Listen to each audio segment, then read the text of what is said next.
Mga bro, isa na namang malupit na dagdag sa kakayahan ng ating Philippine Coast Guard. Nitong April 22, 2025, opisyal nang isinama sa fleet ng Coast Guard Aviation Command ang PCG-829DN Islander sa isang turnover at commissioning ceremony na punong-puno ng dignidad at pagkakaisa. Isa itong malinaw na mensahe, mas lumalakas at mas lumalawak ang saklaw ng ating maritime patrol capabilities. Hindi ito basta-bastang Islander aircraft na pinulot lang sa surplus. Donated ito through the initiative of none other than Secretary Mark Leandro Mendoza, mga bro. Siya ang nag-push para sa critical acquisition na to, at dahil sa effort niya, napadali ang proseso.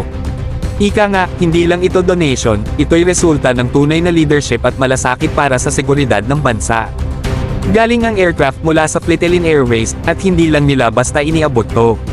Sumailalim ito sa matinding maintenance, inspection, at overhaul para masigurong ligtas, maayos, at ready for deployment. Kumbaga, fully checked, fully tested, and fully fueled. Hindi ito display piece, ito'y trabahador sa ere.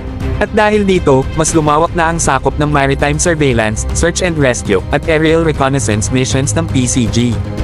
Kung dati kulang tayo sa mata sa himpapawid, ngayon, mas marami na tayong eagle eyes na pwedeng magbantay sa karagatan, mula West Philippine Sea hanggang Batanes, from Sabah waters to Benham Rise. Mga bro, ito ang tipo ng upgrade na hindi maingay pero malupit ang impact. Isipin nyo na lang, isang aircraft means faster response, better intel, and stronger deterrence. At kung may emergency sa dagat, mas mabilis ang tulong, mas maaasahan ang PCG. Isang hakbang na naman palapit sa mas protektadong Pilipinas.